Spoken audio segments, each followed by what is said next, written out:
This is A View from the Bunker.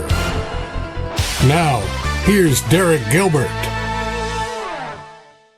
The sons of God, in the New Testament, they appear to be the faithful followers of Jesus Christ. But does that phrase, the English phrase, mean the same thing in the Old Testament, and specifically in Genesis 6, verse 4? Welcome to A View from the Bunker. It's our monthly Iron and Myth roundtable discussion, and joining me, the regular panel of miscreants and fringe theologians, or at least that's what artificial intelligence bots call us. The author of Giant Sons of the Gods, the 10th anniversary revised and expanded edition, the pastor of the Reformed Baptist Church of Northern Colorado in Boulder, Doug Van Dorn, best-selling author, award-winning screenwriter, his latest theological thriller, Cruel Logic, but also let's see, I just got a ding in my ear, which means I've got to put all my stuff on Do Not Disturb. All right, there we go. Nonfiction we recommend, as well as Chronicles of the Nephilim, Chronicles of the Watchers, Chronicles of the Apocalypse series of novels, Brian Godawa, and the director of the Institute of Biblical Anthropology and author of Interview with the Giant Ethno-Historical Notes on the Nephilim, Dr. Judd Burton. Fellas, welcome. And this almost seems like an Iron and Myth 101 topic, but I think we may have, or at least I know I can be guilty at times of thinking that everybody knows what's already inside my head. But Sharon has informed me that that is not the case. So in dealing with the Genesis 6 worldview, one of the criticisms that we run into is that the verse in Genesis 6, verse 4 doesn't mean what it appears to plainly say. And the verse in the ESV reads, the Nephilim, or the giants, were on the earth in those days and also afterward, when the sons of God came into the daughters of men, and they bore children to them. So the question is, who are those sons of God? I know what we think, but there are those who think otherwise. Brian, the Sethite view, which was popularized by Augustine in the 5th century, what is that, and how is that used to explain away the supernatural in Genesis 6, verse 4? Yeah, what we're trying to do on these few debunking episodes is to try to fairly depict the view that opposes ours, or, several views that may oppose ours, and try to present them fairly and to address them. Because in many ways, and being able to answer objections to your own view, ours is the supernatural view of the sons of God, is answering objections to your view is one of the most helpful things, I think, for education. I know it is for me. When I read books or listen to talks, someone explaining a view, even one that I agree with, there's all kinds of questions. I'm like, yeah, but this guy says that against it, and what do you have to say about that? And I think sometimes we forget that because we get so into our positive presentation of our view. So, yeah, I'm going to give a stab at, trying to keep this as brief as possible so we can address it. But the Sethite view, like as you mentioned, Augustine made it popular, but Julius Africanus in about, 3rd century, mid-3rd century was one that sort of originated it. But if we read Genesis 6:1, we see when man began to multiply on the face of the land, and daughters were born to them, the sons of God, the key phrase, saw that the daughters of man were attractive, and they took as their wives any they chose. And then, of course, the verse you mentioned as well, related to the Nephilim. We're going to try to focus on the sons of God right now. Who are these sons of God? Are they the angelic or divine beings that our view holds, the supernatural view, or are they humans in some way? And there's some pretty good, theological reasoning that some people attempt to explain. No, the sons of God are not divine, supernatural, or angelic beings. They are actually humans. And particularly, it's a description, sons of God is a description about particularly those from the line of Seth.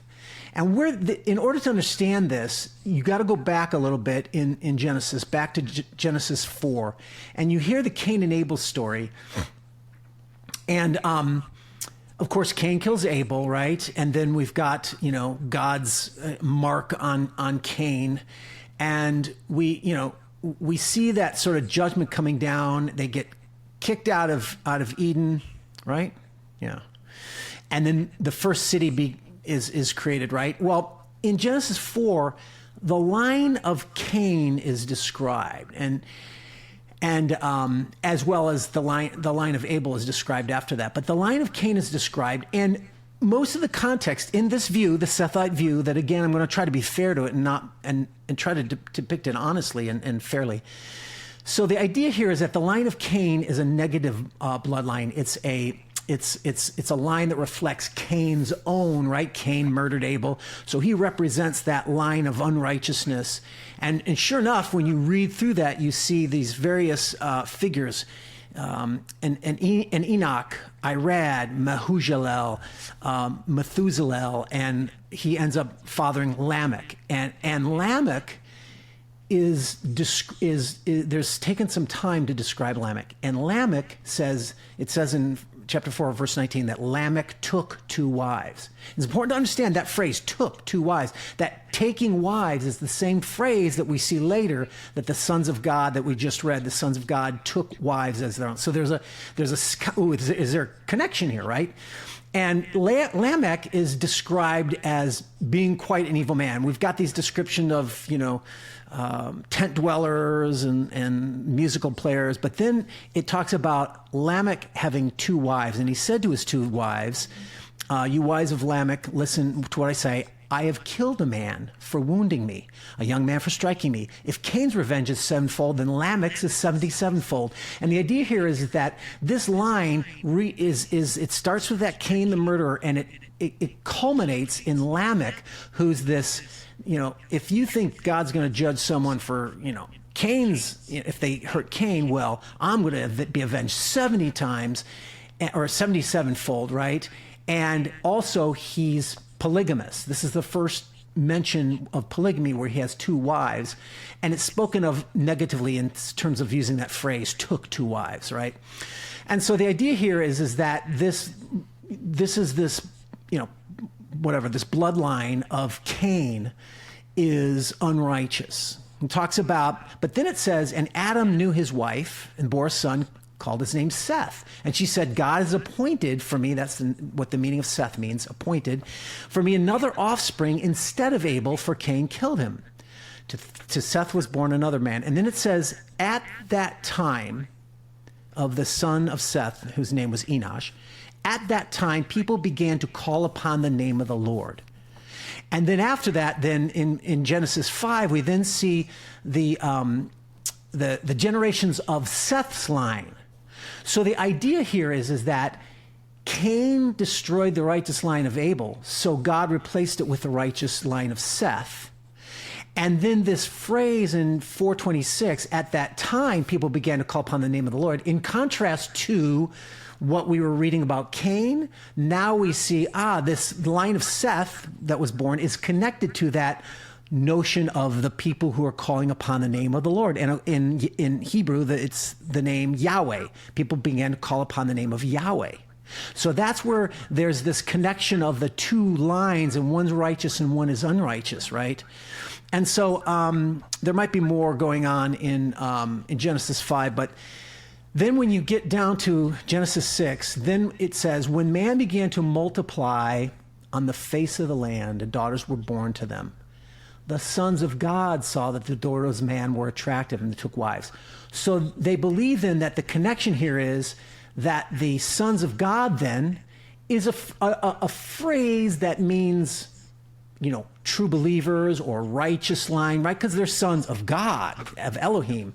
And that the daughters of man then, so that's the sons of God then is a metaphor or phrase that refers to that righteous line of Seth, the sons of Seth.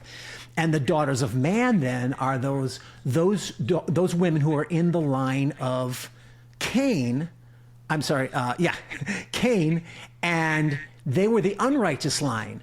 And so the idea here is that what they believe Scripture is saying is this is a similar concept to what we read about later. Now, don't forget Moses is writing this, or editors who have adapted as well. This is after the fact, after the law of God has been given. And so this is a reflecting, sort of a foreshadowing, I guess, of the holiness separation that God wants to take place with his people and unbelievers, right? Because we know in the future, God says, don't marry unbelievers if you're an Israelite, right? Because that will be sin, etc. So they believe that this is a foreshadowing of that future reality of separation that should be taking place. But in this case, it's a negative thing because they're violating that separation, and that therefore the separation, so the blood, those men from the bloodline of Seth, who are supposed to only marry within the righteous line, are violating it and marrying daughters from the line of Cain, and that's that pollution taboo that's reflecting that violation of God's separating of the holy, of true believers and holiness versus unbelievers. That's the kind of concept that, as I understand it, and there might be more elements. Maybe you guys can help fill out if I've missed some of the components, but that's why they believe that the sons of God are not the divine entities that we've talked about, but this can be explained in a more of a naturalistic way that also reinforces the notion that is the themes that are strong in the Old Testament, which include faith, faithfulness, the people of God, holiness, and separation. Does that make sense? Yeah. I was looking at the theologian John Murray, who was, Brian, kind of in our tradition, taught at Westminster Theological Seminary back in the 40s, 50s. In fact, I think he helped start the thing when Princeton went so liberal. He gives 7 arguments, and these are a little bit there. It's important to bring this up because some of them are grammatical, and they're actually there in the Genesis 6 story. You've given kind of the background with Genesis 4 and 5 and in that, but he gives a few others. So I'll just kind of, I won't go into them in detail, but I will mention them. Oh, by the way, Judd, pregnant with meaning. I wore this just for you, my friend. Doug wins the shirts this month. So you can tell me if any of this is pregnant with meaning or what kind of meaning it is when we're done with it. So his first one is that, looking at the actual grammar that Brian read earlier, he says there's nothing in the grammar itself that demands that you have to have different classes of beings, only that you have to have different class within human beings. And so that class there would be something like the godly versus the ungodly. Yeah. And then, of course, he gives that context of two humanities that are being set up, and rightfully so. I mean, the 2 chapters right before this are talking about these 2 lines. His third argument is that there's just this horrific departure from God's ordinance of marriage, and Brian brought that up with how important this connection is with Lamech, and how he had taken these wives, and how this is the normal language for taking a wife. Another one that he brings up is that the Bible doesn't present angels as capable of sexual intercourse. Now, somebody who was blogging Murray's view, rightly so, says this one's a bit weaker because it's an argument really from silence. But nevertheless, the point is that the Bible does not tell us anywhere that the angels can do this. The idea of marriage itself is at stake is a 5th one, and Brian just went over that. And then I think this one is a very important one. The Bible uses sons of God far more for the natural view than anything supernatural. This is the argument that's being said. So he gives passages like Exodus 4:22 and 23. Then you shall say to Pharaoh, thus says the Lord, Israel is my firstborn son, and I say to you, let my son go. Or Deuteronomy 14:1, you are the sons of the Lord your God. Or Deuteronomy, this one's interesting because it's just a couple verses before the Deuteronomy 32:8. Deuteronomy 32:5 and 6. They are no longer his sons because they're blemished. Is not he your father who created you?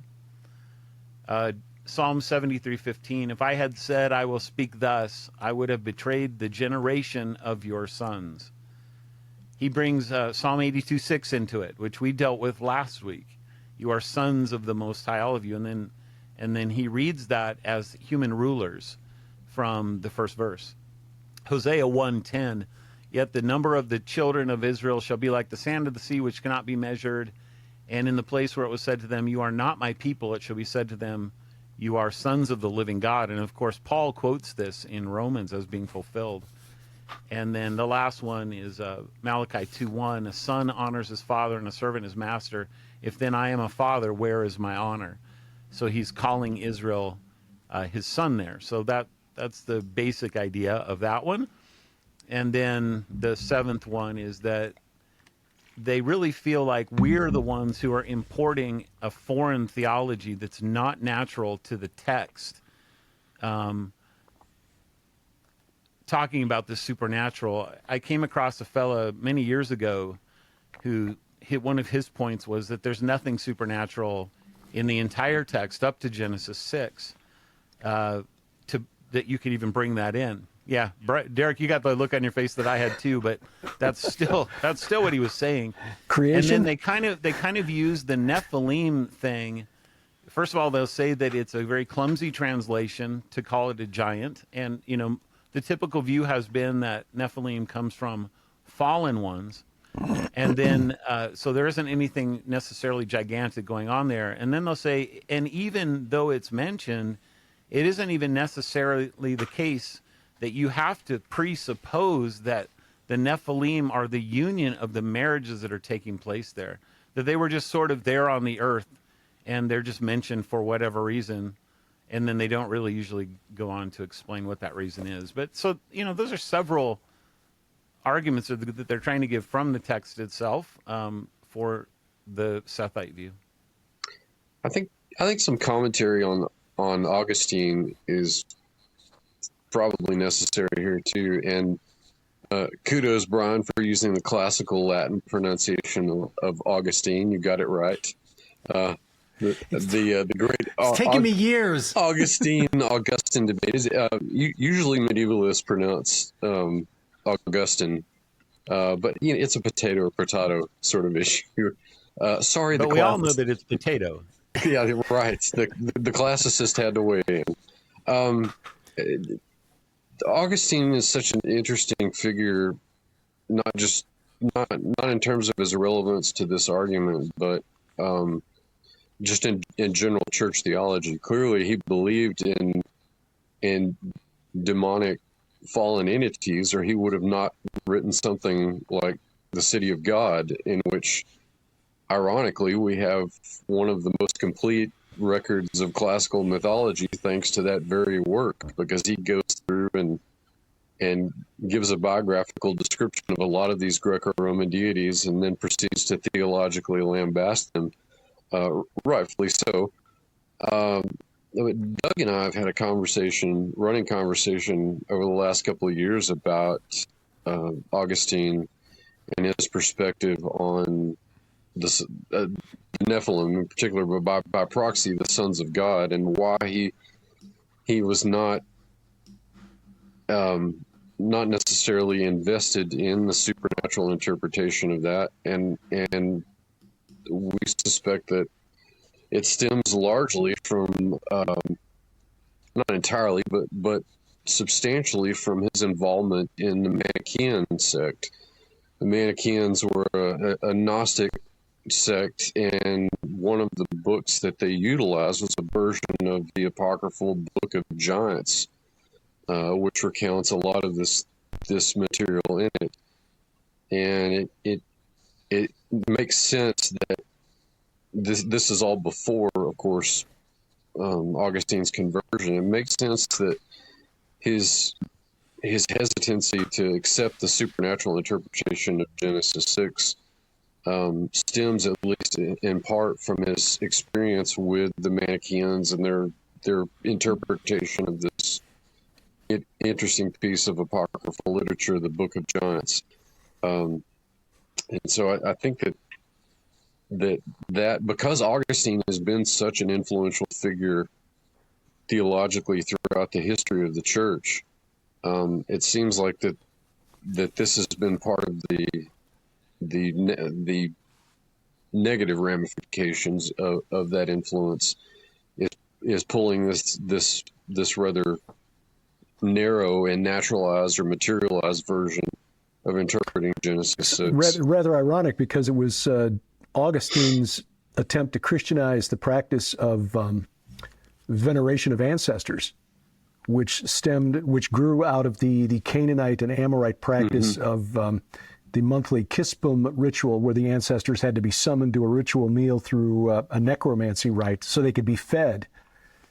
Christians continued this into the Christian era, and Augustine basically said, well, we can pray to the spirits of the saints, the holy ones who've gone on before us, and that's why Roman Catholicism and the Eastern Orthodox churches venerate saints to this day. I mean, it was Augustine who turned the church away from the supernatural understanding of Genesis 6 to avoid any supernatural understanding there, and yet he actually turned the church toward the idea that we could pray to spirits as long as they were, the holy saints who had gone on before. There's another component to the history of this, I think, that a scholar named Jaap Dodens has kind of traced in a little paper that he talks about the provenance of the, I think it's the Sethite view, actually. And he kind of takes it backwards, and it seems to me, when I read kind of the four main guys that are talking about this right around the same time, so it's Augustine and Chrysostom and Theodoret, and at least some of them are aware of the supernatural view, but it seems like when you read them that it's so far removed from what they're now into theologically that they talk about like the mad ravings of the Jews. And so they're thinking that somehow the supernatural view was some sort of a Jewish change to the text or something for whatever reason, which is completely ironic because it's actually the exact opposite. Because the Jews are the ones who actually changed the supernatural view because of Jesus, actually. But it doesn't seem like these church fathers were aware of that. And for whatever reason, Brian, you mentioned Julius Africanus, who was a historian who was traveling through Syria, which is where Jaap kind of traces the origin of the Sethite view. It seems like what's happening, and he's writing, 150 years before Augustine. And he's kind of saying that he's heard of these two different views. That's what he's saying. So somehow what's happened is that the history of the view is changing, and he's aware of it. And you really have pretty much a long period of silence for a couple hundred years where the guys aren't really talking about it a whole lot. And then by the time you get to these huge towering church fathers, it's like they're not really aware of any other view. And so they just sort of incorporate it and adopt it and say, well, of course, anybody else who would think anything different, it must be crazy. Also, thus, supporting the notion that while appeal to early church fathers can be helpful and can be part of the argument, they disagree just as much as we did on everything. And it's not an ultimate proof of a viewpoint because, I and Doug, I know, we love Augustine, but he's not right about a lot of things. And so that's fine. That's okay, But it's also it's helpful to know the historical origins of some of these viewpoints, and I think that's part of the how we can begin to address before we get to the theological. What Jaap is doing, because he did his dissertation on the Genesis 6 and what people believe. So he has 120 pages or something where he just goes through every single possible record that we know of, from the earliest Jews to the earliest Christians. Yeah. And in this case, the reason why he would write a paper on the provenance of the Sethite view is because he understands full well, and I do think that this is a pretty powerful argument. He knows full well that every single person among the Jews held to a supernatural view until time X. And then he knew that every single Christian held to that view until time Y, which is somewhere later than time X. So he's trying to go back and figure out, well, what happened. But what that means is that you have a universal, not a mishmash of interpretations, a universal interpretation where there was only one interpretation of in both of these groups, which happened to be the supernatural view, which is something that I think that's something that really needs to be reckoned with from people that don't hold to our view. Yeah, I was because you pointed me to Jaap Doden's work that we cited him in our book Giants, Gods, and Dragons. It was the mid-second century AD, where Rabbi Simeon Bar Yochai cursed anyone who thought the B'nai Elohim were sons of God because he believed it meant sons of judges, getting us back to the Psalm 82, judges thing versus the supernatural interpretation. And I think this is because after you had the Bar Kokhba rebellion in the 130s AD, 132 to 135, and Christians were conscripted by Simon Bar Kokhba, and Christians were saying, well, Rabbi Akiva says you're the Messiah, but you're not standing in the clouds, you're not coming with great glory like our scriptures say, so we're not going to fight for you. And that caused really the final split between Christians and Jews in the community, because until the early second century, Jews and Christians got along. Christians were just sort of like the odd cousins of the an odd sect of Judaism.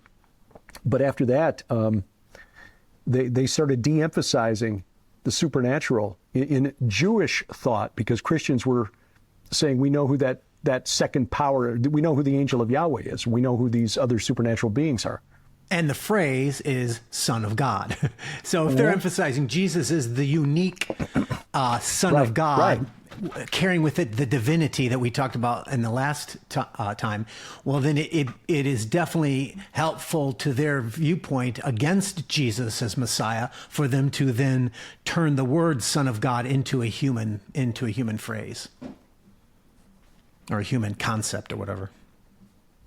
So before going to kind of giving a positive explanation of our view, like, what do you think, Brian? There's another view that's out there, which is kind of this dynastic king view. A guy that I love to read, Meredith Kline, is kind of one of the guys that put out a paper on that 50 or 60 years ago, which is interesting because as a Reform guy, he actually sees some pretty serious holes in the Sethite argument, and he brings those up at the beginning, and then he says, well, here I want to give an alternative explanation that really, my opinion is that it kind of bears a lot of similarity to the early rabbinical view. But anyway, I don't know. Can you express it, or? Well, because maybe we could answer them both at once, Yeah, maybe we can. So he talks about how, first of all, kings are called sons of the god in ancient Near Eastern literature, or sons of the gods. And that's very or literally well son of a specific god. Or son of a specific god, exactly. So he's connecting that, first of all, to the kingship, and then he brings in the Psalm 82 thing, where they're human rulers. But then he goes back, Brian, to what you said earlier, and he talks about Cain and the origin of cities. And who is it that rules cities? Well, it's kings.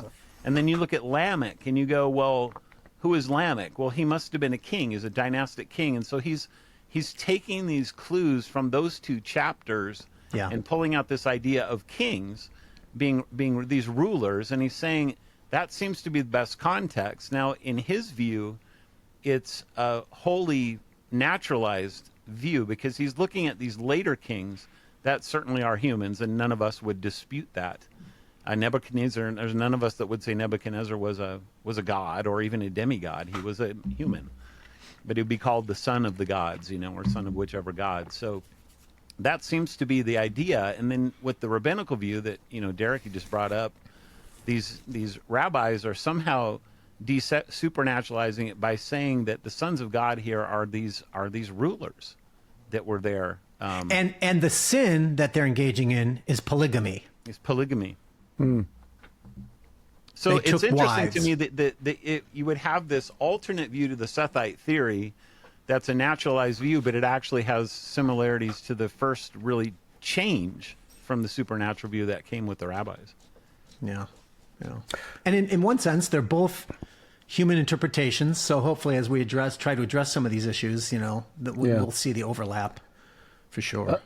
Judd, how has discovery of some of the texts from other ancient cultures with languages similar to Hebrew, like Ugaritic and Eblaite and Mariot, how has that helped further our understanding of what that phrase B'nai Ha-Elohim means? Yeah, it's easy enough if we're looking at just the English translation, sons of God, and then comparing that to other uses of that phrase in English. Again, in the New Testament, there are Greek phrases that are translated as sons of God or sons and daughters of God. But getting a better sense of what the Hebrew means, how has the discovery of other ancient Semitic languages helped get us a better context for understanding what that phrase B'nai Ha-Elohim means? I mean, in other words, over the last 100 years, the tablets found it Ugarit and Ebla and Mari and Akkadian texts and so on. How has that helped us to get a better sense of what the Hebrew phrase means?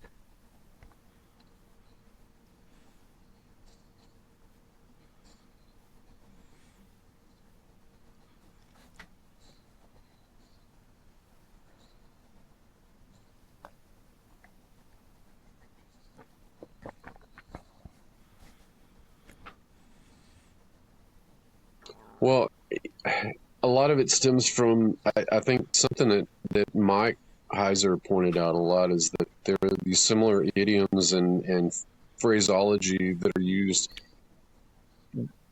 which we visited, in our last discussion, that there are these similar kind of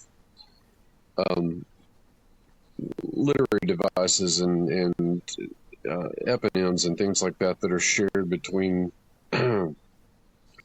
cultures like the ancient Hebrews and the Phoenicians and other West Asiatics. They had a similar way of structuring the way that they talked about their deities. And because all of those languages are related,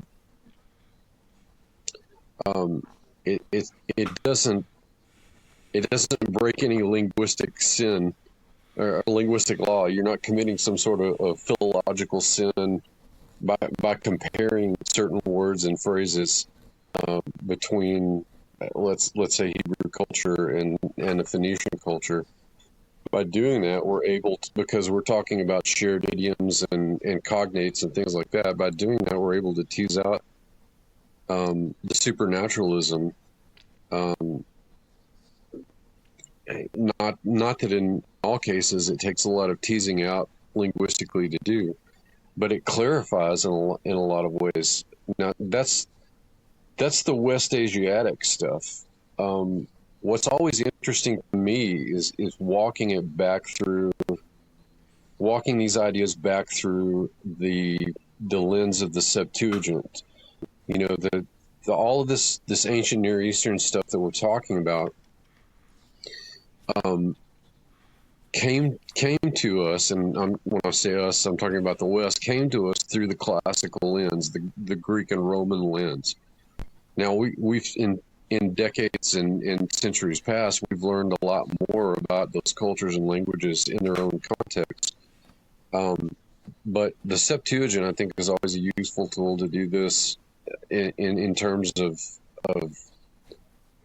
clarifying the supernatural elements in it, because the rabbis that translated the Hebrew scriptures into Greek were uniquely suited to do that, because they were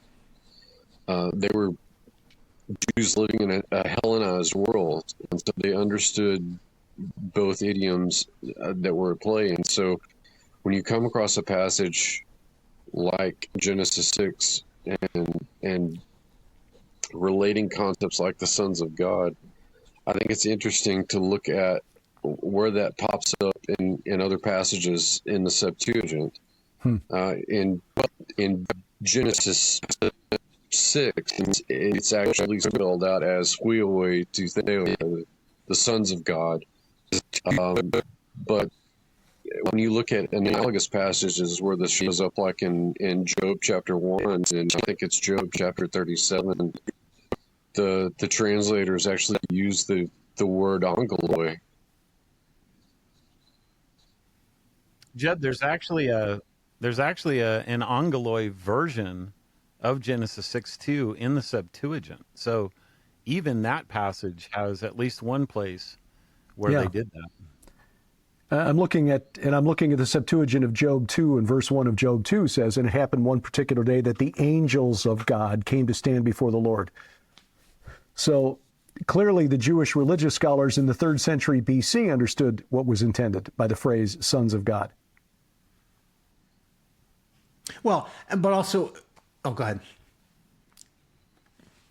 I was going to say, we went over this extensively in the last session on Psalm 82, that the phrase, the son, like all the Bible verses that they'll refer to about using the word son, Exodus 4:22, Yahweh refers to Israel as my firstborn son. Deuteronomy 14:1, you are all sons of Yahweh, your God. Never is the technical phrase B'nai Ha-Elohim or B'nai Elohim, sons of God. Never is that used. In other words, yes, the metaphor of God's children being his sons as a generic metaphor, you should, yes, of course. But the argument is that the sons of God is a specific technical phrase that appears multiple times and in the same context of the divine council context that we already talked about. And so, I think we've already established that. So we've already established that the sons of God is the divine being thing. So when Meredith Klein and these guys just sort of dismiss it like, well, it can't be supernatural angels or something like that. It's sort of like, well, that's not, their other arguments are better than that argument. That's what I would say. Yeah.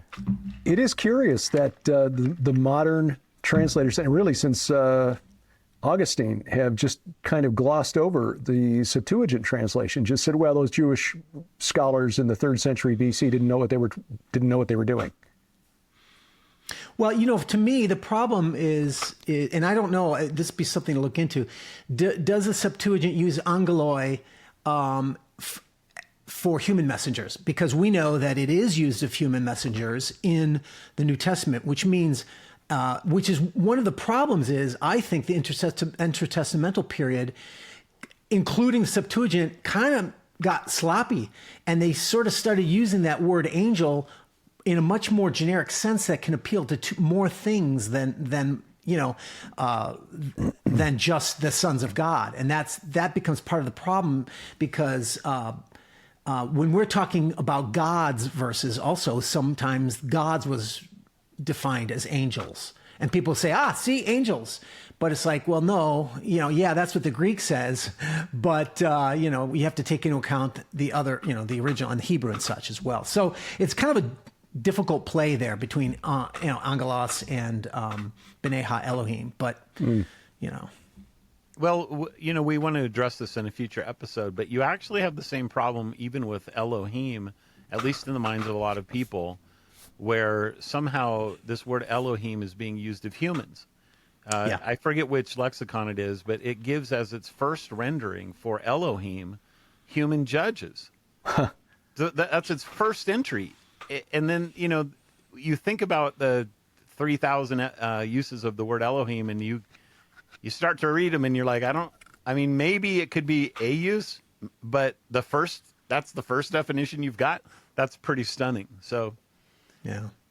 But the point is that even that word, along with angel, can be a word that in the minds of a lot of people can overlap between heavenly beings or us. Yeah. That's what they're doing in John 10, right? Where they say that I said you are gods. And so they're saying, Jesus is just calling the Pharisees he's talking to there as inheritors of the Sinai covenant. They're gods. So, but we'll do that. We'll deal with that in another episode. Mm-hmm. Yeah, and in Hebrews it talks about the law was delivered through angels, but if you look back and read in Deuteronomy, it says no, the sons of God, the heavenly host, were with him, right? And not saying, I don't mean to say no, but I'm just saying that's where we can say, well, sometimes angelos does refer to the divine sons of God, but sometimes it doesn't. Sometimes it's just malachim, which is a lower station or whatever, and that's where the language changes can become problematic at times. Mm-hmm. My opinion, Brian, is that while, yes, angel can be used of human messengers, the majority of times it's not. Fair enough. And that but those who clear. Oppose us will appeal to those exception passages, and that's why we got They will. But when you take this in context and look at the fact that the neighboring Canaanites understood who the Rephaim were, and had in the Ugaritic text they actually had a monthly ritual that was performed for the Rephaim, the spirits of these mighty men who were of old, and other circumstantial evidence from other Amorite cities that appeared to depict in inscriptions sort of a middle tier of creation, with humans in the lowest level, and the high gods like Baal and Astarte, and on the upper level, and then in between appear to be these spirits that probably represent the Rephaim. So the neighboring Canaanites appear to have known who these entities were and where they came from. The Greeks certainly did, based on Hesiod, who said that the men who lived during the Golden Age when Kronos ruled in heaven, and the phrase that he used, according to Amar Anus, Merapes anthropoi, derives from the same Semitic root as Rephaim, Merapes, that when they died, their spirits became daemons, which leads to First Enoch and its explanation of the origin of demons, the spirits of the giants destroyed in the flood. The evidence connects together. It's not all biblical evidence. It's mostly, a lot of it is extra biblical. But again, when you're looking at what the neighbors of the ancient Israelites believed, and consider the possibility, as Mike Heiser used to say, that, hey, guess what? The apostles and prophets read books. They knew what their neighbors believed. I think the evidence weighs in favor of the supernatural understanding of who these sons of God, B'nai Ha-Elohim, were, because that phrase was used in Canaanite to denote the gods who were the children of their father god El and his consort Asherah. I don't know what you guys think about this. I don't talk about it with a lot of people, and even in my book, I didn't really talk about it very much, because when I look at the dynastic king view of Klein and others, I read that and I go, okay, I could see, what you're saying. But then my mind immediately goes and says, but there was plenty of kings in the ancient world that weren't just merely human. I think about a Plato who in the Critias talks about Poseidon. And listen, he actually says Poseidon took for his allotment the island of Atlantis, and settled therein the children whom he had begotten of a mortal woman in a region of the island of the following description. And then, you learn that Poseidon is like, he gives birth to all these twins, and then these twins go and they rule over these cities. Well, at the very least, the twins are demigods. And so that's a supernatural view right there. And then the idea that Poseidon would be taking Atlantis, there's some kind of a rule and authority that he himself has as a full god, as somebody who's not a demigod. So when I read that dynastic king view, I just kind of say, okay, that adds to me a little bit more flavor for my view, and I don't see why that view has to be or necessitate only human rulers. I don't understand that. So what do you guys think about that? Well, there's a precedent to a point in Gilgamesh. Gilgamesh is not a full god, but he's 2/3 God, and that's certainly an idea that's not. It's certainly not left out of world mythology. You're going to find more of that than you don't. Well, without addressing the script. Oh, go ahead. I'm sorry. You're done. Go ahead, Jeff. No, I know. I basically finished my thought. Just that these god kings are not something that you're going to have a hard time finding in mythological traditions around the world. Yeah. The dynast. I hear what Doug's saying about the well, okay, they're dynastic kings, but that doesn't necessarily mean that they're human or fully human. Yeah. What I wanted to add to that was, without addressing specific scriptural arguments yet, I do think that this is more of a, I guess you'd call it a subjective cultural argument, but I do think that some of the animus behind the human view is a fear of the likeness to mythology. Precisely these things we talk about, that we see pagan parallels, right? And we conclude that while the Bible is definitely distinct, unique, and against paganism, it still shares a common cognitive environment, some common language, cognitive languages, etc. And therefore, it makes more sense of a view that's more in line with that general view, such as the sons of God, sons of El, etc., but with its own distinct Yahwist interpretation. We have no problem with that, and that makes more sense because we're seeking the original ancient context. But this modern naturalistic sort of view, I think and I've heard people say it, and I felt it myself, which is the very inner rejection of it was, that sounds like Greek mythology. That can't be Greek mythology. So I can't accept, I must reject anything that is similar to pagan mythology in my fear of it being too closely linked to paganism, right? And look, I know this is it's a speculation on my part, but I lived it, and I've seen it in many of the objections against our view. They'll at least bring out the fact that, they're getting this interpretation from pagan religions, and they're just, they're exegeting paganism rather than the Bible, and they're completely missing the point, because their desire to seek the exclusivity of Yahwism makes them reject the other side of the truth, which is, but there is also similarity. So this is the Christian sort of self-imposed ignorance of, I'm only going to look at the differences to keep my religion separate from paganism, rather than looking at the differences and the similarities in order to understand a true combined, I don't know what you'd call it, but the more biblical view is understanding it within that context. At least, did we lose Derek? Yeah, I think that he's gone. I guess I'm it's here. you and me, Doug. We're still recording. Judd's there, but he got rid of his picture. Oh, we can't see you, but we can hear you. Okay, and Brian, you brought up the mythology thing, and it's the fear of mythology. Yeah, it's right, and it reminded me of a quote that I found when I was doing the original research from Francis Schaeffer, of all people.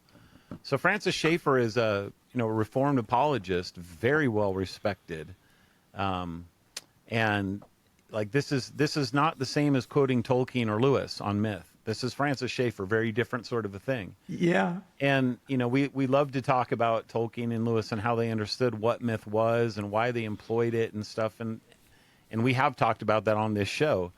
But Schaeffer actually has this quote. He says, more and more we're finding that mythology in general, though greatly contorted, very often has some historic base. And the interesting thing is that one myth that one finds over and over again in many parts of the world is that somewhere a long time ago, supernatural beings had sexual intercourse with women and produced a special breed of people. Dude, send me that quote. I got to have that. I forgot. He actually is talking about our text that we're looking at tonight in relation to mythology. And when I first read that, that really confirmed, I think, for me that, okay, it is okay to think about the idea of myth in a way that is historical. And I don't have to just throw it out and say that, it's pure fantasy, it's total fiction, it's utter make-believe. The myth is something different than that. And it causes me to think of the arguments that guys give about a worldwide flood. Because people that support that whole idea of a flood, it's funny because some of these same people will look at Genesis 6 and go, it's all mythology.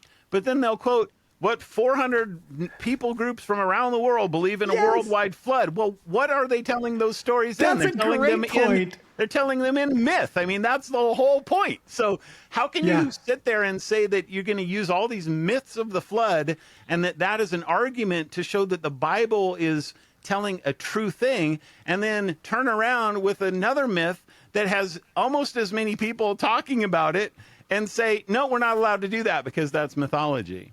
Which is basically selective theology based on personal bias. That's all it is. Right.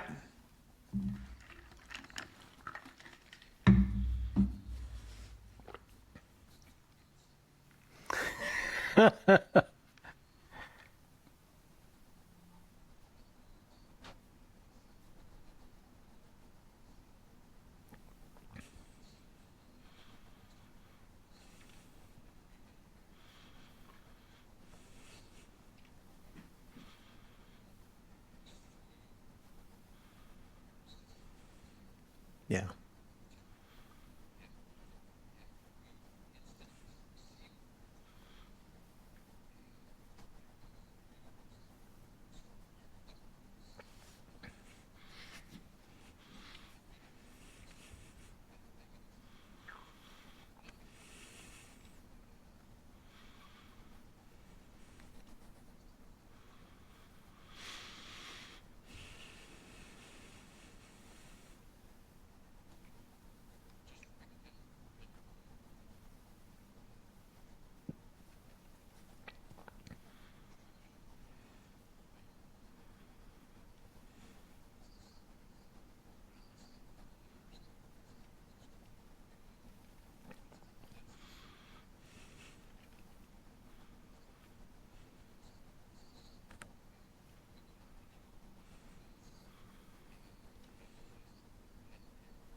Love is a 4-letter word too. Yeah, oh, that's a good one. What? So, yeah.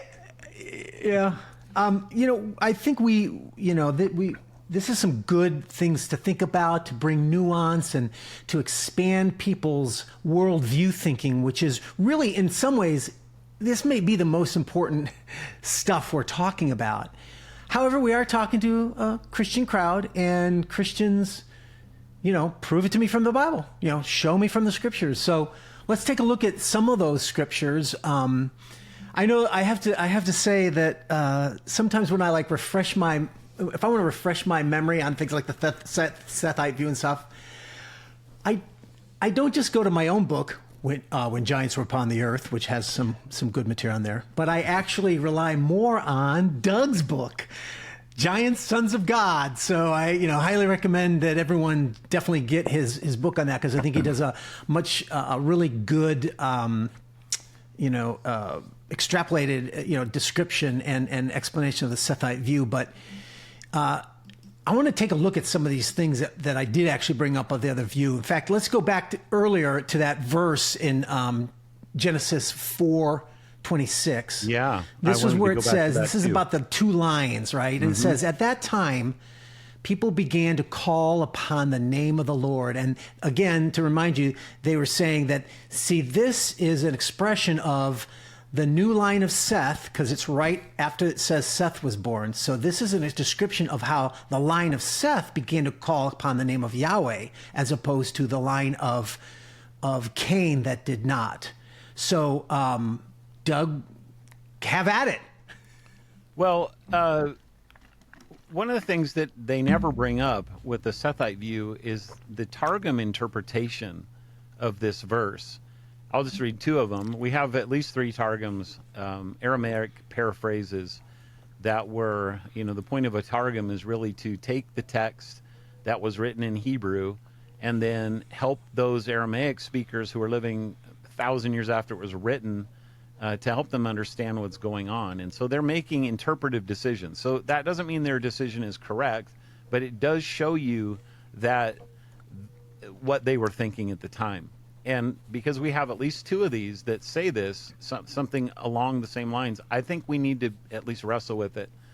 So the Onkelos Targum says, in his days, the sons of man were lax from praying in the name of the Lord. Well, that's interesting. The Targum Neophiti says, the sons of man began to make idols for themselves and to surname them by the name of the Memra of the Lord. And so, I think that Targum Jonathan probably says polluted. They began to pollute the name of the Lord.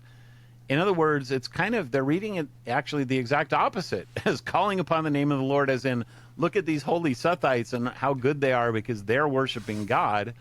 They're saying, no, something began to go awry in those early days where they actually started to pervert the worship of God, which is, if that's at least even a possible interpretation, let alone one that's pervading the Targums in the days of the New Testament, that's something that you need to take seriously.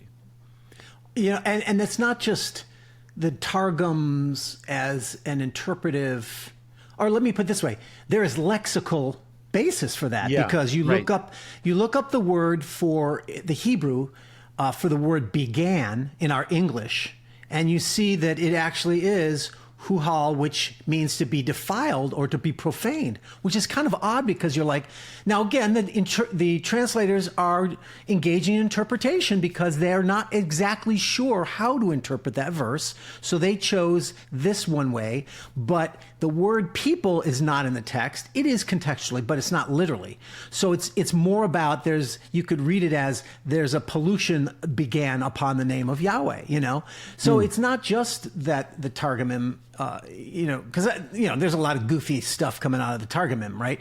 Mm-hmm. But I would agree with you that it still is a helpful way of understanding how did ancient Jews possibly see it, just to make sure that we have all possibilities. But then the lexical reference, backs that. But I would also say that, there's this assumption that it's all the Sethites began to call upon the name of Yahweh. And there is no indication in that text that it's either line of Seth or Cain. There's no reference to Seth or Cain. It comes after the verse that Seth was replaced Abel, but there's no indication in the text that this phrase is being talked about exclusively of the Seth line. In fact, it is, as I understand it, grammatically, it is more generic. That's why the English interpretation says people began to call upon the name of the Lord, because Seth is not in the text. Is my point. Interestingly, the Septuagint, this idea that all of the sons of Seth were godly and all of the sons of Cain were wicked. I mean, if you start to just kind of play that out, I've thought about this. You're dealing here with at least 7 generations. Go back in your own family line for 7 generations. How many people are going to be born from your great grandparents, right? A lot. Now, these people are living to be hundreds and hundreds of years old and having an awful lot of kids. So I'm supposed to believe that every single Sethite that was ever born was godly. And furthermore, every single Cainite that was ever born was ungodly. And into that, I'm supposed to now believe that these sons of God, these godly, amazing people who have never sinned ever, who call upon the name of the Lord. Called upon the name of the Lord. Now, all of a sudden, they are committing this sin that is so vile, marrying a non-Christian, that God has to wipe the earth out for it. Like, how does this happen that all of a sudden, every Sethite that has ever lived all of a sudden sees all these Canaanite women who are evil, and together at the same time, they start marrying them? That doesn't make a lot of sense to me. And to compound that, the Bible says that there were other children of Adam and Eve.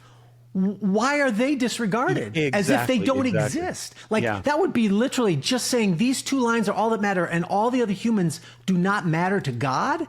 No, that can't possibly be.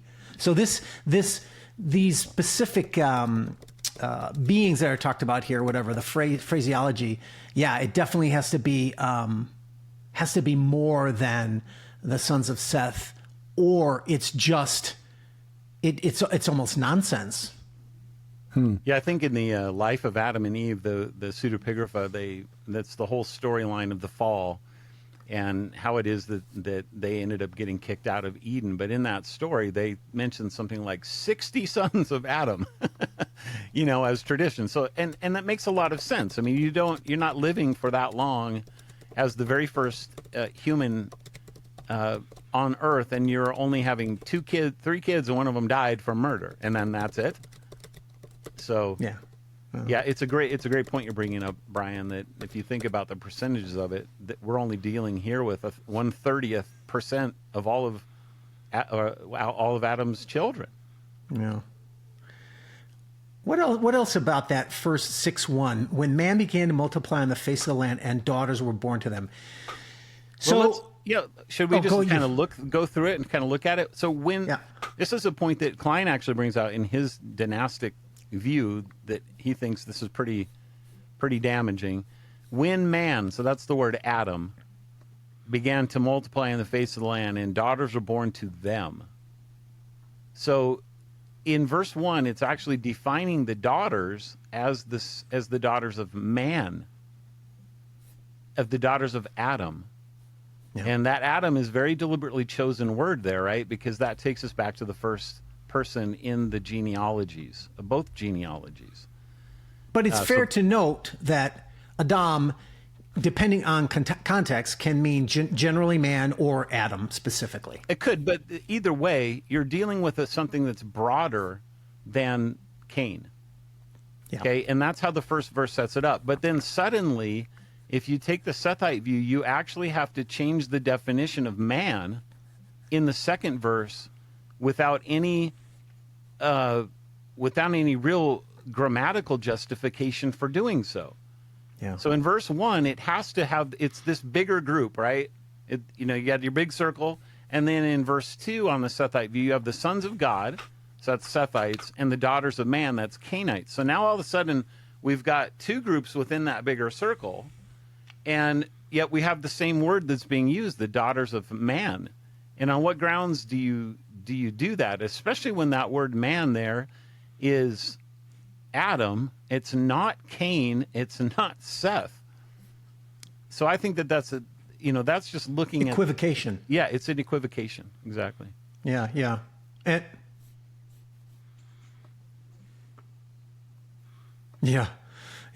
Also, though, something that stands out to me is that there, nowhere in the whole Bible is there any phrase the sons of Cain, or what I mean? Like, there's no reference like that anywhere, or daughters of Cain, or anything like that.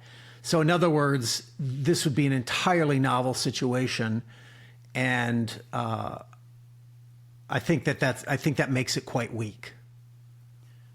I think verse 3, so this is one that Murray brings up, that my spirit will not abide in man forever. So what they'll point out is they'll say, look, the focus of this here is on humans. And that's true. And then they'll kind of say, and so that's the whole point of this. If verse 3 is really zeroing in on the humans, then why are we talking about supernatural entities on either side of that? It doesn't make a lot of sense. And so then God destroys humans from the face of the earth. And one of the things that I think is fair to bring up in response to that is that a little bit later on, it talks about how all flesh had corrupted its way. All flesh. And that flesh there has to be referring to anything that has flesh. So whether it be animals, humans, or angels, and especially if we're right that angels are the sons of God, then that would be included in the all flesh. And that ends up becoming actually the primary reason why God is destroying the earth, because all verse 3 says is that he's not going to abide in man forever, so he's going to limit our time here to do this to 120 years, and then he's going to destroy it. Mm-hmm. So actually, verse 3 is one that I don't usually focus on a whole lot, but I think that it's actually kind of important for our view. Yeah. All right, just checking. Am I back in the room? Have I? You are Yes, back you in the are. room. Okay. I left and re-entered. I was hearing and following along everything you guys were saying, even though you guys couldn't that's see or good. hear me. So very, very strange. That's never happened before. But I'm glad you guys were carrying the conversation, just carried on like nothing was going on. No one will ever know except that I'm just now telling everybody what just happened. So, but just as well, because I didn't have anything to contribute that was on the level of what you guys were discussing. So, as Brian, as you said in a previous program, if I wasn't part of this, I would watch this show. So, Should we look at verse 4? No, I think we should end on verse 4 because then we okay. can have the next show being There you focusing go. in on Nephilim. Because I think there's still more to talk about here, you know? I think so too. There's a lot of overlap when you do the Venn diagram here. Yeah. But I think starting with that and then seeing how that fits into, I think the Rephaim references that are sort of hidden and obscured in the other parts of Scripture, and the spiritual wickedness that derives from that, and that gets back to some of the references, the use of the term Elohim or its contracted form Elim. By Isaiah. There's some really interesting wordplay that I'll bring in the next one that Something I I want to think address relates for to the, this. For the sorry to interrupt, the divine king's view here. It's an interesting thing. So this notion that in the ancient Near East, the kings were referred to as sons of a god or sons of the gods, etc. Interestingly, actually, there are no references to the kings as a group in any way, like as if they are sons of God. You know what I mean? Like they are individual kings claim to be a son of Horus or whatever, a son of the god, etc. But there's never any reference in those ancient world of these kings having some kind of group concept, as in what's being talked about here, which is sons of God, a particular group of people.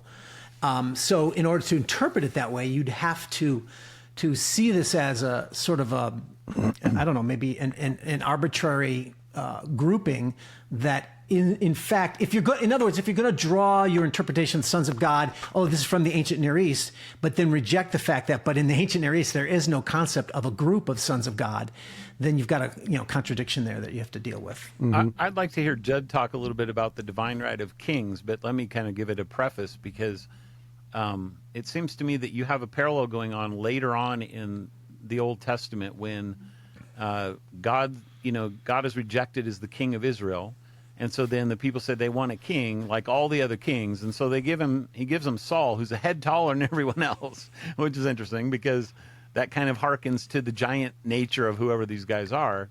But then you have eventually David being the one who becomes the son of God, his special chosen king or whatever. And what you have there is you have the God, in our case, God himself, who is giving the kingship to the human. That's what I want to hear Judd talk about. But if we look at it from the angel of the Lord point of view, it's actually the angel of the Lord who is the king of Israel, who they have rejected. But the angel of the Lord is a supernatural being. He's not a human person. And so if that's taken into consideration here, then you have more evidence straight from the biblical worldview and what's going on with the whole shifting of God being the king of Israel to now the son of man, David being the king of Israel. Eventually, in my opinion, is because we need to have the Messiah both be divine and human. And that's why one of the reasons why this happens. But Judd, what do you have to say about the divine right of kings and how it might help us understand this? Well, what you lay out in terms of the divine right of kings through Yahweh, that's how it was always going all the way through Jesus, as the Messiah. That's how the divine right of kings is supposed to play out. But we actually have more examples of how that's been corrupted I think, and if there's anything to my thesis in a paper that I wrote a few years back on the words for kings and their phonetics, not just phonetic but idiomatic and cognate similarity with words like Rabbah and Repha and so on and so forth, that hearken not only to kingship but the divine ancestor kings of ancient Near Eastern mythology. I think what we're looking at is a large-scale corruption of the good, and it's worked its way into basically every monarchy in the world. If you look at the earliest kinds of monarchies, they're all theocratic monarchies. You know, particularly the farther back you go, they believe that their kings were gods on the earth, probably literally some sort of semi-divine being in the early stages. But even in instances of fully human kings, this idea of investiture by the divine, investiture by God, is recurrent throughout the world. You know, when you consider that, you know, even in our own day, although most monarchies are constitutional monarchies of one sort or another, even as recent as the 18th century, when you consider when the American Revolution took place, there was a Tsarina in Russia, there was a sultan that ruled over the Ottoman Empire. Both the kings of China and Japan at the time believed that they were divinely appointed and divine themselves. The kings of Europe believed that they were all put into their places by divine right, and so there's the pure, and this is right out of the demonic playbook. This is right out of their playbook, is to corrupt, you know, the pure kingship and the pure divine investiture that God gives through the line of the Messiah, and then to make this corrupt counterfeit version of it throughout all of the monarchies that have or most of the monarchies that have existed in human history. And therein lies the parallel between God sending B'nai Ha-Elohim, sons of God, to earth after the Tower of Babel incident, Deuteronomy 32, verse 8, and God giving the Israelites Saul. You want to be all like all the other nations? Okay, but you're not going to like it. Well, it's more than just God picks some or the gods pick some human. It's that they actually see themselves as somehow descended from them. Is that correct? Yes. To one degree or another, yes. In the ancient world, this is certainly more prevalent than, let's say, in modern history. Yeah, so you can deny that it was true. But in the ancient world, that idea was very prolific.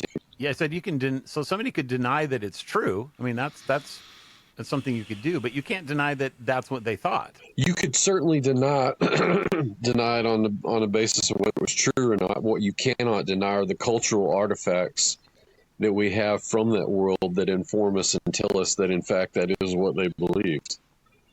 And that seems to be one of the problems that we're hovering around here is presentism, is the tendency of the modern academic community to project values onto the past, or interpretations onto the past, and not just the academic community. We're talking about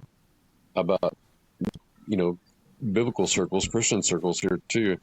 The tendency is to project, you know, our culture onto the past, and by doing so, we peripheralize the original context of these passages. We take out all of the cultural context that's in place. So yeah, you could argue that a person could argue that that's not true, but what you cannot do is say that people didn't believe that in the ancient world, because they certainly did. And it's it's not just something that's touched upon in the Bible. It's from records that we have from ancient Mesopotamia, from ancient Anatolia, from ancient Egypt.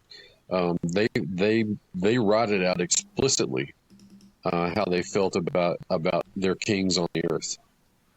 And interestingly, that seems to be the perception of Bible scholars going back even a century or more. That while they may deny that it's true, the consensus among Bible scholars is that what was written in Genesis 6:4 is what the Hebrew prophets meant, that supernatural beings came down and commingled with human women. That's just not what's taught at seminary, and that's why it's not the consensus view amongst Christians sitting in the pews today.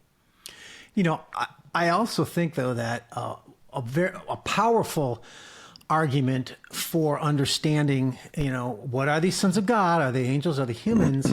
And we've talked about this before, but since we're talking about Genesis 6, 1-4, is 2 Peter and Jude, where right. So you've got the New Testament, you've got the apostles, you've got Peter writing in 2 Peter 2:4.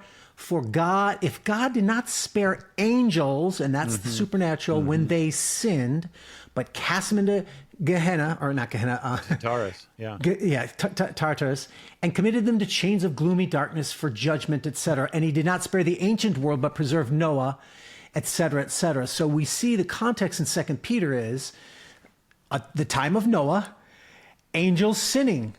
Well, there's literally nothing else in the book of Genesis about that time period that could possibly refer to angels sinning, except that one passage. And the sin in that passage, like you already mentioned, Doug, it leads to the judgment of the flood, which is what Peter is saying. And so Peter himself and Jude, which reinforces the same notion here, is Jude, of course, says they left their heavenly habitation, and they sought after strange flesh. So that's the angels seeking after human flesh. That also fits with this paradigm, which is angels coming down from heaven. They're violating.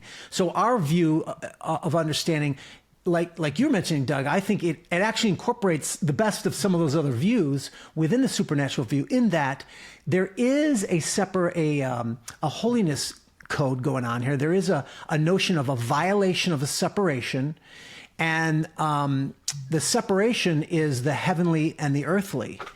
And that is what's going on, in that the angels are coming out of their heavenly habitation, violating that, and uniting with the daughters of men, something they were not supposed to do. And that's why they were judged. I think that the Jude thing is worth talking a little bit more. I'll just focus on Jude, because we should keep reading. So first of all, what people need to know is that what Jude is doing here was very common in intertestamental literature. He's giving moral examples, and there's a finite list of them. There's only like 10 of them, even less sometimes. And he's giving examples of how we are not to behave, okay? And so he's not going against that tradition. He's actually using that tradition. And we have, I put that in the book. But this is what it says. So angels who did not stay within their own position of authority, but left their proper dwelling, he's kept in eternal chains until gloomy darkness, until the judgment of the great day. That's what you just said, Peter, is just as Sodom and Gomorrah and the surrounding cities, which likewise indulged in sexual immorality and pursued unnatural desire, serve as an example by undergoing a punishment of eternal fire.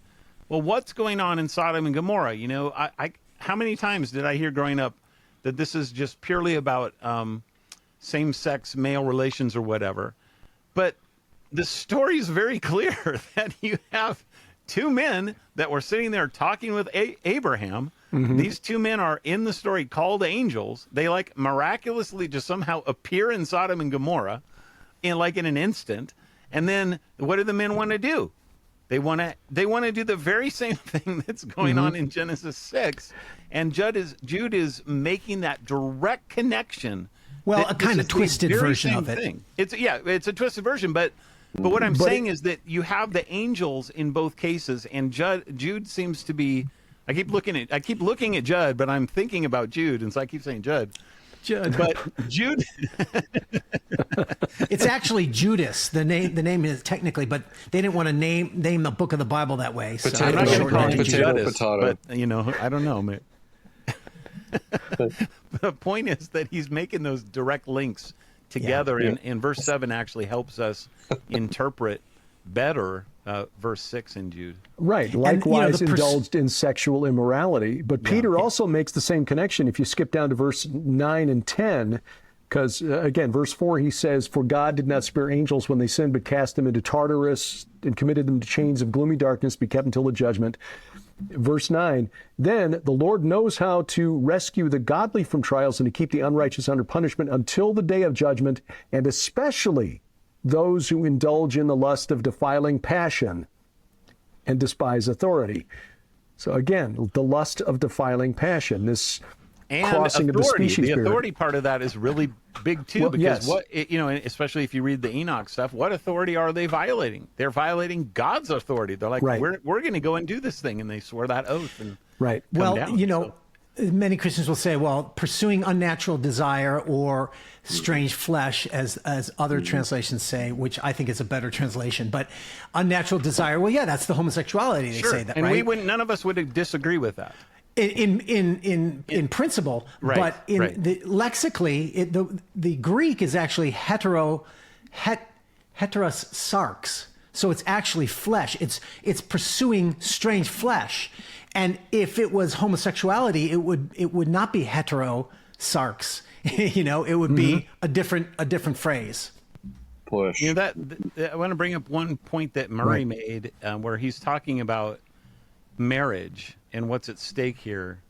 And this is something that kind of the commentator that I was reading on the blog, it kind of puts us into a modern spin, because Murray's writing this, 70 years ago. Marriage, because of what it is, can only be a union of a human male and a human female. I think that's interesting and that's his take. And I don't know that Murray would have said that 50 years ago. He never would have had to worry about that. That's definitely a post letting gay couples get married or whatever, right? That he's commenting on there. But think about what we're saying that angels are, what the Bible's saying that they are. It's using a term, the term is ish in Hebrew, that is used for humans. We translate it as men, and it's using the very same term for angels, and we translate that as men. In other words, somehow with angels, we share this word ish that we translate as men. What we do not share with them is the word Adam. They are never, ever called Adam. Only humans are. So it's like it's your species genus sort of a thing, that we both share the higher, but we don't have the lower. We're separated. But if you think about the idea of men, and the claim is made all the time, well, angels they don't have biological the equipment to do anything, and that's kind of the classic. Jesus says that angels don't marry and give in marriage. That one usually comes up there, but they are called men. And if they're called men, you're not supposed to have an angel man marrying a human woman, but it doesn't mean it can't happen if they're sinning, right? Any more than you can't have two lesbians marry each other because they're sinning. Yeah, and you can debate whether it's actually marriage or not, but the word marry, and I get that there's a technical phrase there that, yes, this always refers to marriage, but there's not the word marriage isn't there. And the idea of taking, that seems to me, I don't know if you guys might disagree with this, but that seems to have repercussions that aren't necessarily mutual with the women. Like, okay, you're taking me maybe against my will. I don't know. Mm-hmm. There are some passages where that word is used. For example, not all, but rape, like in Genesis 34:2. That's the word that's used of Dinah. Yeah. They seized her and lay with her. So it is used in context, but not always. So sometimes you can find debatable. but it is one of the possible understandings of it. Absolutely. And that proof text to claim that angels don't marry or give in marriage, Jesus specifically says, you will be like the angels in heaven who neither marry nor give in marriage. The angels in Genesis 6, or the sons of God, were not in heaven. Yeah, they left their proper domain. Which, right, Jude said they left their, that's part, that's the whole point. They left that proper domain. Yeah. And also reinforcing, what you were saying, Doug, about angels and men, there's an equivocation biblically, but I think that also reflects the aspect of why we say angels. This gets back to the strange flesh. Wait a minute, angels don't have flesh? Well, yeah, they do. They have heavenly flesh. It's a different kind of flesh. That's the point. That angels are not disembodied spirits floating around like people envision them. They are literally, they have heavenly flesh. Now, this flesh is different from ours. It's similar to ours. They can be men, but it's different in that obviously they can, I call it interdimensional. They are beings that can go interdimensionally in a way that our flesh cannot. But nonetheless, they're described as eating in the book of Genesis, right? The angels come and they eat with Abraham. And our argument would be in this passage, they are described as having sex with women. Yeah, they have feet that can be washed. Yes. Jacob wrestles with one of them. Yep. And so, and they kill people. They kill people with swords that are real and are material in the sense of they can actually kill people with those swords, etc. So it's important to understand because so often when Christians are talking about these things, they think of angels as these disembodied spirits, and they're not. The early church understood the connection. The second apology from Justin Martyr, his letter to the Roman Senate arguing to defense of the faith, made it clear that he understood that the angels who had transgressed their appointment to oversee humanity were the ones that the Greeks and the Romans called gods. Yeah. Yeah, he's only, like we said earlier, he's only, Justin's writing in the 2nd century. 161 AD, and roughly. He's only reiterating what everybody believed, according to all of the extant material. It's theoretically possible we could find something that disagrees with it, but we haven't found it yet. Mm-hmm. So, Doug, are there any more of those 7 points that you originally brought up that we should probably... I think we've probably touched on all of them. Touched on more? Okay. Yeah, I want to reiterate again the point just with the sons of God idea that from last time, because there are a lot of places where Israel is somehow called a son.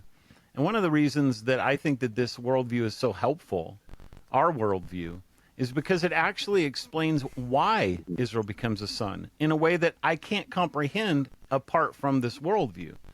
That somehow there are these heavenly beings called sons of God that are given divine rule over us as his heavenly children, created as they are.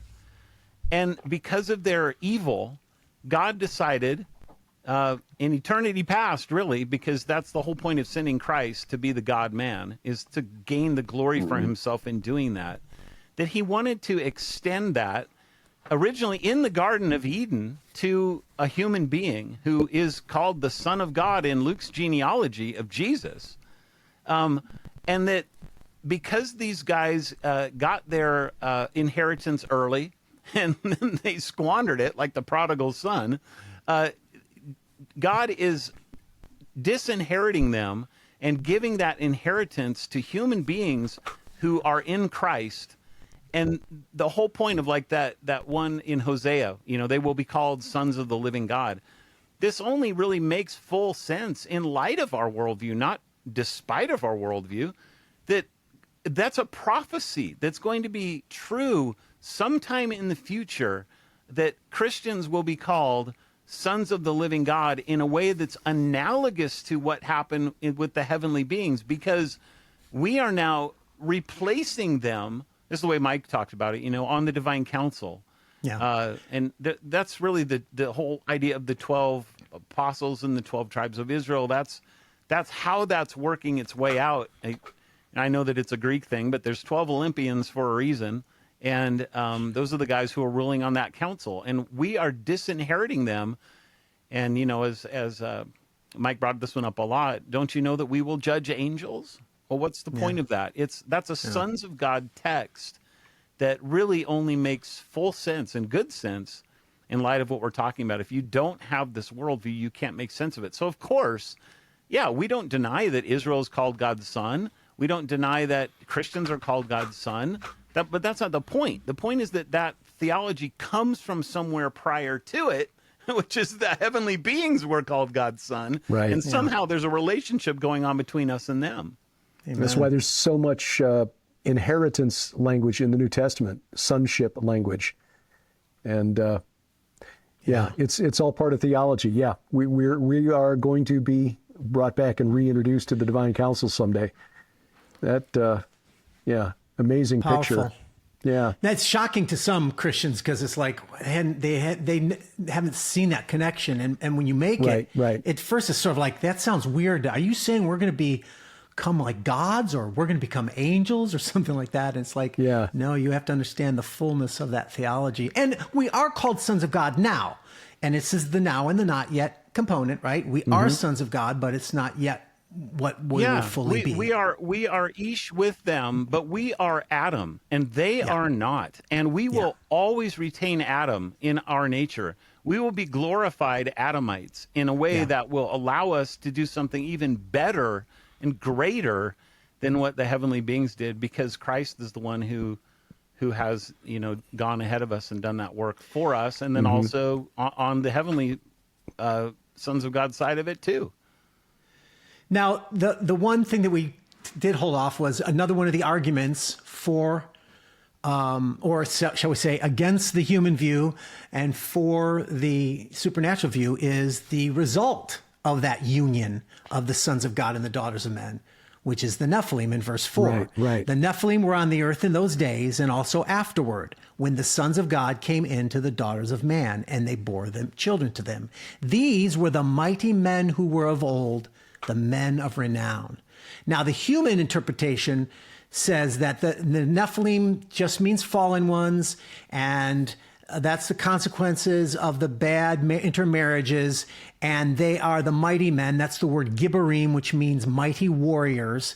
So the divine king's view says those mighty men, those divine warriors, that was a way of saying that progeny became tyrants because they considered themselves gods, and those were the tyrants of old, the men of renown. That's how the kingship view says. And the Sethite view, I don't know how but in general, just the human view tends to say, well, the Nephilim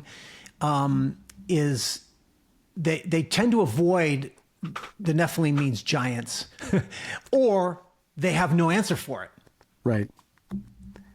And let's not go any farther, because that's for the next show. Right. We will unpack that in next month's Iron and Myth as we bring back for next month's discussion, which will be episode number 31.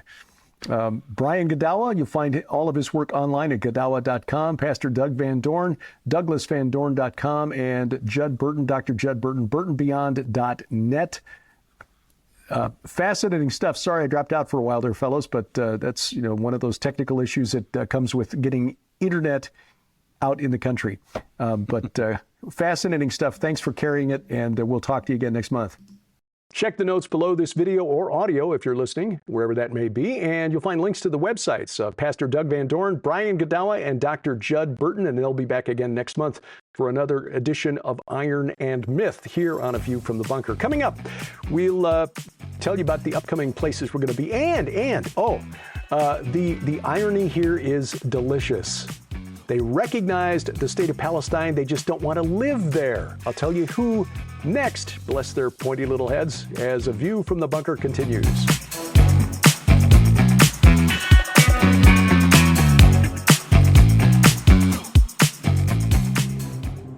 They thought Queen Jezebel would bring diversity and progress to ancient Israel. She brought Baal, the storm god of Canaan.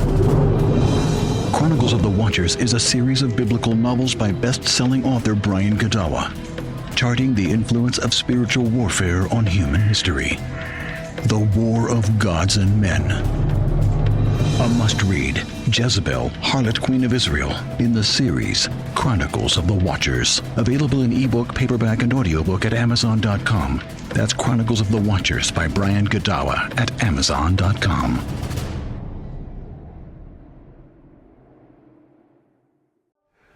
Giants, gods, dragons, they're all real.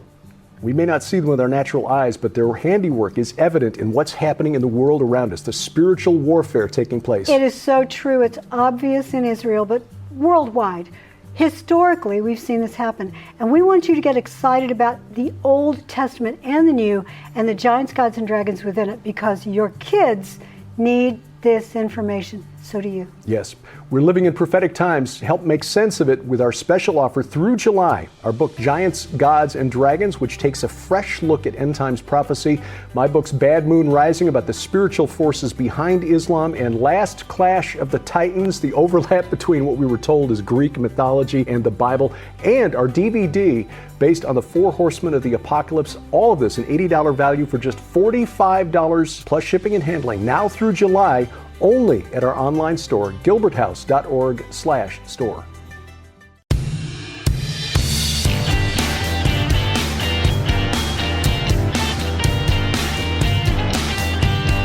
Driving the internet to think every Sunday night from the beautiful Missouri Ozarks. This is A View from the Bunker. I'm Derek Gilbert. You'll find us online at VFTB.net. That is our web hub. You'll find our global hub for everything Sharon and I do, gilberthouse.org, my personal site, derekpgilbert.com. You'll also find us on the social media, X at View from Bunker, at Derek Gilbert, and at Gilberthouse_TV.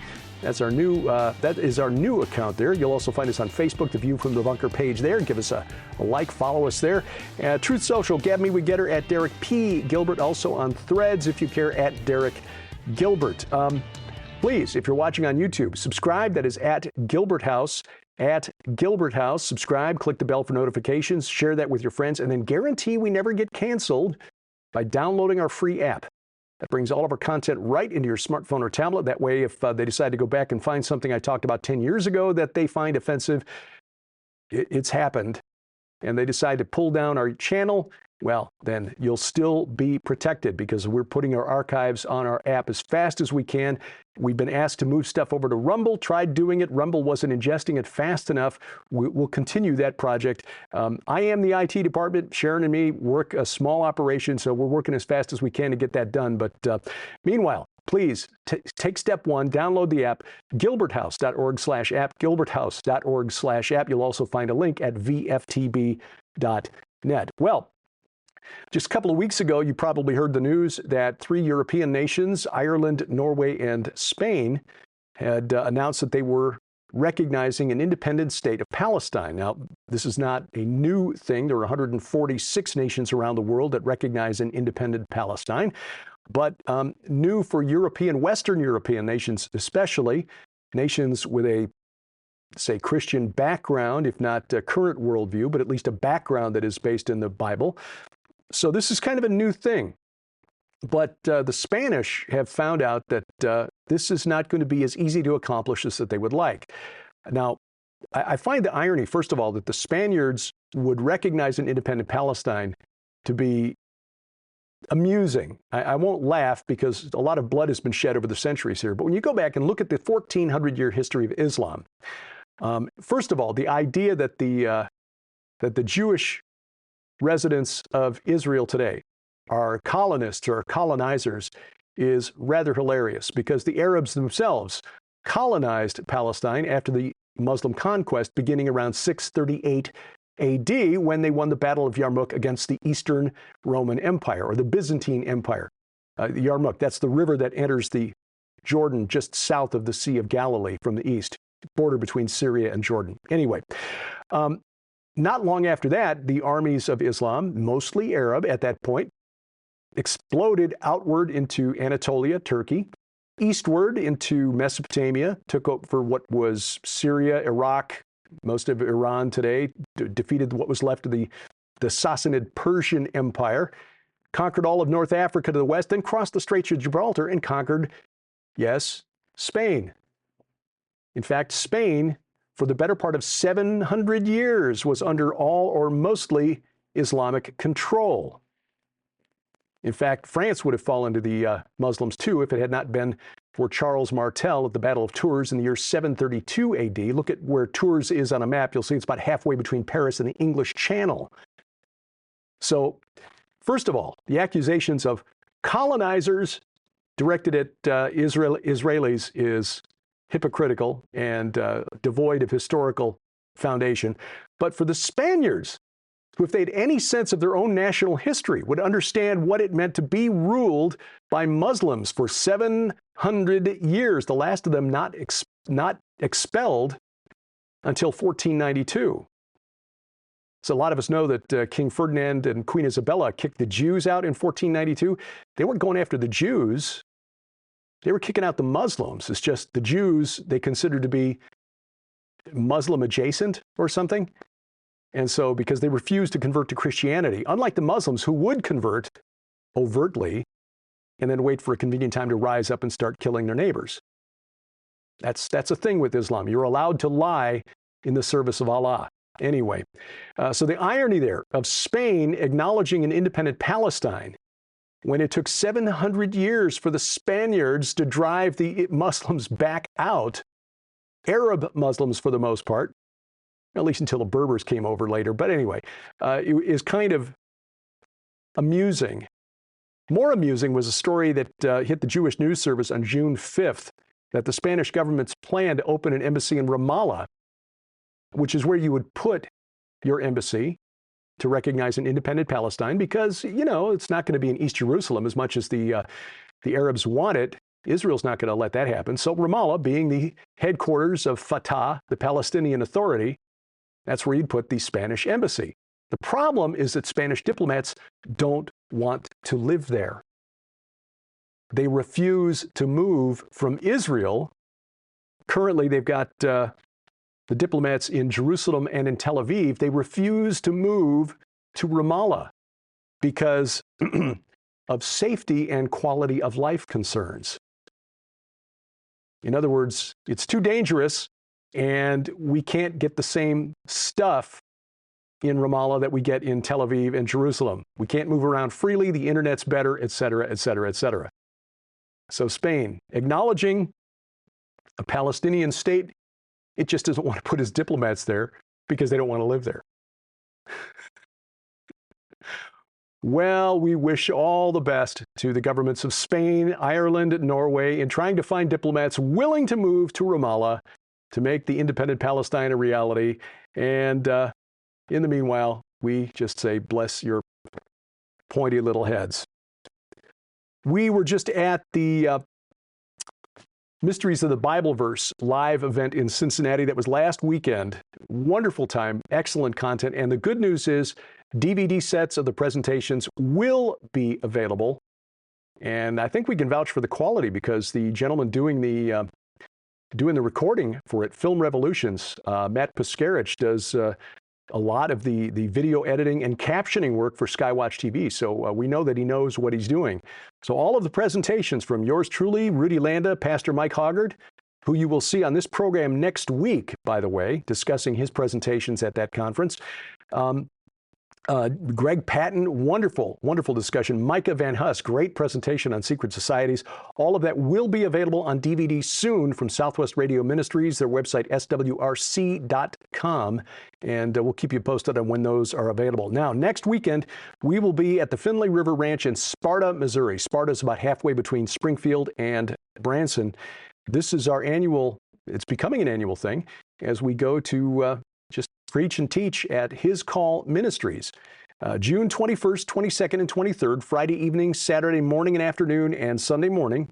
Sharon and I, the only two speakers, will be talking on the theme, The Gates of Hell. It's a catchy phrase. What's it mean? Why is it important? Where is it? And are we still trying to open them today? If you want to find out more and join us, please contact His Call Ministries, their website, hiscallministries.com, hiscallministries.com. The Go Therefore Conference, late July, will be at the Harvest Revival Center in Brookville, Ohio. That's suburban Dayton. We hope you can join us there. We'll be there with Joe Artis Horn, L.A. Marzulli, Pastor Paul Begley, Dr. Greg Reed, Pastor Carl Gallups, and Dr. Judd Burton. Man, this is a lineup. This will be an epic conference. July 26th and 27th, the Harvest Revival Center, a wonderful facility. We look forward to seeing you there. If you can't be there, do sign up for the streaming video because that will be available that weekend. And yeah, this will be one for the record books, getting this crew together. None of us is getting any younger, so every time we can do this now, we're just very, very thankful and appreciative of the opportunity, and we hope you take advantage of it and join us there. Be in Valley City, North Dakota for the Pitchfork and Hoe gathering again this year, September 6th and 7th of 2024. I will share more details as I get more, and you'll find out more about that and about our upcoming tour of Israel next spring, the Iron and Myth Tour of Israel with Timothy Alberino playing the part of Brian Godawa, Doug Van Dorn and Judd Burton joining us March 25th through April 3rd with an optional 3-day extension to Jordan. Obviously, the situation on the ground there will affect things. It is looking ever more likely that the war will expand to a ground war in southern Lebanon. If that happens, things may take until the end of the year or even later to resolve, but we will always have the latest information at our website, gilberthouse.org/travel.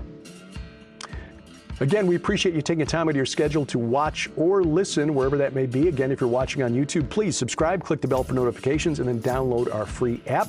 If you're listening, whether it's Apple Podcast, YouTube Music, Amazon Music, Audible, iHeartRadio, Spotify, Spreaker, Pandora, wherever else you find us, which is, of course, wherever fine podcasts are sold, please give us a like and a nice review. We sure appreciate that.